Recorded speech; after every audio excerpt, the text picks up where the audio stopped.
சற்று முன் பறிக்கப்பட்ட அமித்ஷாவின் மந்திரி பதவி, நீதிமன்றம் அதிரடி உத்தரவு. என்ன நடந்தது? அதாவது இந்தியாவில் நீட் தேர்வு தொடங்கியது முதலே ஓயாத சர்ச்சைகளுக்கு ஆளாகி வருகிறது. நடப்பு ஆண்டில் நடைபெற்ற நீட் முறைகேடு அமைச்சர் ஒருவரின் பதவியையும் காவு வாங்கியுள்ளது. இந்திய பிரதமராக நரேந்திர மோடி முதல் முறையாக அரியணை ஏறிய போது பெட்ரோலியத்துறைக்கு தனி பொறுப்புடன் கூடிய அமைச்சரானார் தர்மேந்திர பிரதான். பின்னர் 2017ஆம் ஆண்டு அதே துறைக்கு கேபினட் அமைச்சரானார். 4 ஆண்டுகள் கழித்து பிரதானுக்கு கல்வித்துறை வழங்கப்பட்டது.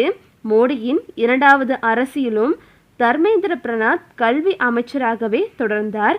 தர்மேந்திர பிரதான் பதவி காலத்தில் நீட் தேர்வு மீதான நம்பிக்கையை முதலில் கேள்விக்குள்ளாக்கியது 2024இல் நடந்த விவகாரம்.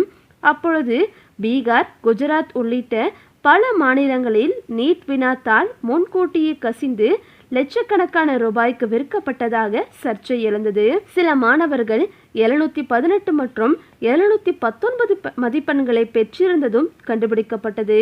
நீட் தேர்வின் மதிப்பெண் முறையின்படி ஒரு மாணவர் 720, 716 அல்லது 715 மதிப்பெண்களை மட்டுமே பெற முடியும்.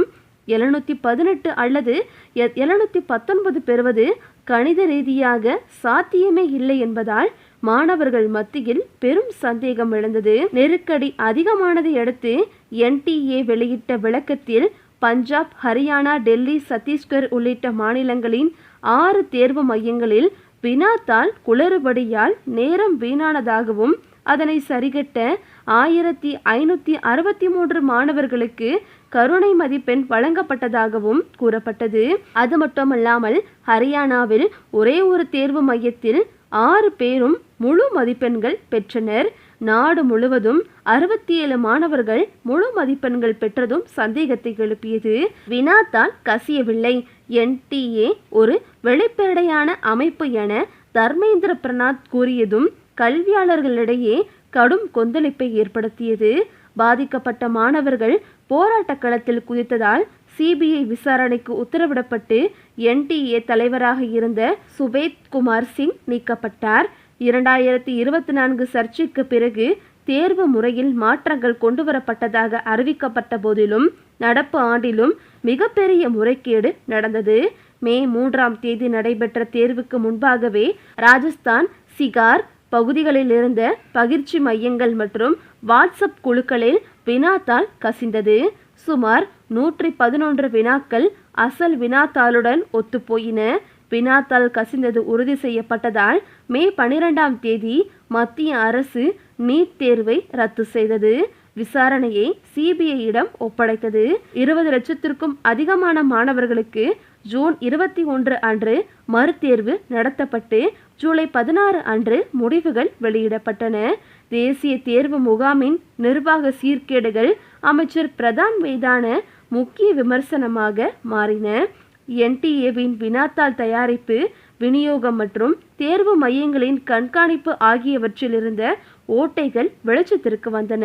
கசிந்த வினாத்தாள்களை பெறுவதில் பெருநகர பயிற்சி மையங்கள் மற்றும் இடைத்தரகர்கள் காரேடல் போல செயல்பட்டது விசாரணையில் அம்பலமானது.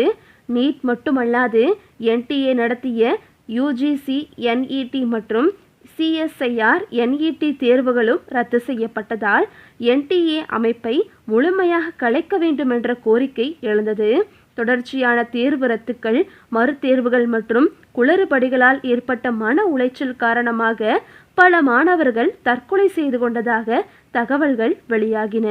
மாணவர் போராட்டங்களின் தீவிரத்தை கையாள முடியாமல் ஏற்பட்ட தார்மீக அழுத்தத்தின் காரணத்தினாலேயே தர்மேந்திர பிரதான் தனது மத்திய கல்வி அமைச்சர் பதவியை ராஜினாமா செய்துள்ளார். 2018ஆம் ஆண்டு மத்திய இணை அமைச்சராக இருந்த MJ அக்பர் ராஜினாமா செய்ததற்கு பிறகு தற்போது பிரதான் பதவி விலகியுள்ளார்.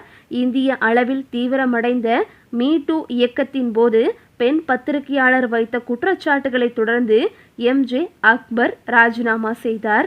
அவருக்கு பிறகாகத்தான் தற்போது பிரதான் தன்னுடைய பதவியை ராஜினாமா செய்துள்ளார். இந்த நிலையில் அவருக்கு அடுத்ததாக அமித்ஷாவின் பதவியை பறிக்க இருப்பதாக தகவல்கள் வெளிவந்துள்ளது. அதாவது கரப்பான் பூச்சி ஜனதா கட்சி தலைவர் அபிஜித் தீப்கே செய்தியாளர்களை சந்தித்து பேசினார். அப்பொழுது அவர் கூறியதாவது, நீட் தேர்வு வினாத்தாள் கசிவு விவகாரத்தில் டெல்லியில் நாங்கள் 1 மாதத்திற்கும் மேலாக தொடர் போராட்டம் நடத்தினோம். அதன் விளைவாகவே கல்வி மந்திரி தர்மேந்திரி பிரதான் பதவி விலக நேரிட்டது. தற்போது புதிய கல்வி மந்திரியாக நியமிக்கப்பட்டுள்ள பிரகலாத் ஜோஷி மிகவும் விசித்திரமான நபராக இருக்கிறார். குற்றவாளிகளுக்கு ஆதரவாக பேசுபவர்களை கொண்டு வந்து கல்வி மந்திரியாக்கி நாட்டுக்கு என்ன செய்தி சொல்கிறார்கள்?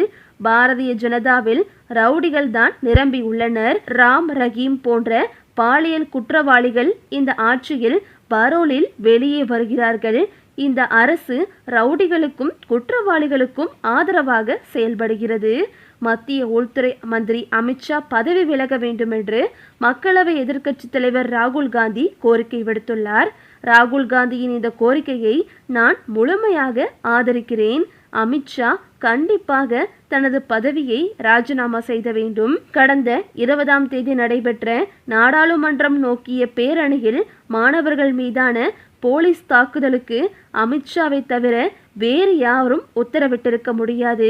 எங்கள் கரப்பான் பூச்சி ஜனதா கட்சிக்கு வெளிநாடுகளில் இருந்து நிதி வருவதாக வதந்தி பரப்புகிறார்கள். ஒருவேளை அது உண்மையாக இருந்தால் அது அமித்ஷாவின் தோல்வியவே காட்டுகிறது.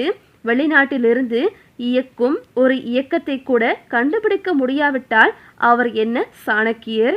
டெல்லி போலீசார் கடந்த 19 மற்றும் 20ஆம் தேதிகளில் அதிகாலையிலேயே மாணவர்கள் போராட்டம் நடந்த இடத்திற்கு கற்கள் நிரம்பிய லாரிகளையும் உடைந்த ஒரு வேனையும் கொண்டு வந்து நிறுத்தினர். மாணவர்கள் கல்வீசி வன்முறையில் ஈடுபட்டதாக பழி போட டெல்லி போலீசாரும் பாரதிய ஜனதா குண்டர்களும் சேர்ந்து போட்ட சதி திட்டம்தான் இது. நான் அதை நேரில் பார்த்து சமூக வலைதளத்திலும் கேள்வி எழுப்பினேன். டெல்லி ஜந்தர் மந்திரில் போராடிய இளைய தலைமுறையினர் நாட்டின் கலாச்சாரத்தை சீரழித்து விட்டதாக யோகா குருபாபா ராம்தேவ் விமர்சித்துள்ளார். மகாத்மா காந்தி, அம்பேத்கர் ஆகியோரின் புகைப்படங்களை ஏந்தி சட்டபூர்வமாக எங்கள் உரிமைக்காக போராடுவது கலாச்சாரத்தை சீரழிப்பதாகாது. பாபா ராம்தேவ் முதலில் அவரது பதஞ்சலி நிறுவன வியாபாரத்தை கவனிக்கட்டும். சுப்ரீம் கோர்ட்டே அந்த நிறுவனத்தை கடுமையாக எச்சரித்ததை அவர் மறந்துவிடக்கூடாது. இல்லையெனில் வியாபாரம் படுத்துவிடும் என்றார். இந்த நிலையில் அடுத்த கட்டமாக அமித்ஷாவின் பதவி பறிபோக உள்ளது என்று பலரும் கூறுகின்றனர். ஏனென்றால் போராட்டம் நடத்திய மாணவர்களை தாக்குவதற்கு உத்தரவிட்டதே அமித்ஷா தான் என்று தற்போது தெரிய வந்துள்ளது. இது தொடர்பாக தற்போது அமித்ஷா மீது வழக்கு பதிவு உள்ளதாகவும், இந்த நிலையில் அமித்ஷா உடனடியாக பதவி விலக வேண்டும் என்று ஒட்டுமொத்த எதிர்க்கட்சிகளும் அவருக்கு எதிராக போர்க்கொடி தூக்கி உள்ளனர். இதை அனைத்தும் கவனத்தில் வைத்து உச்சநீதிமன்றம் தற்போது அமித்ஷாவை பதவியிலிருந்து நீக்க முடிவெடுத்திருப்பதாகவும் தகவல்கள் வெளிவந்துள்ளன.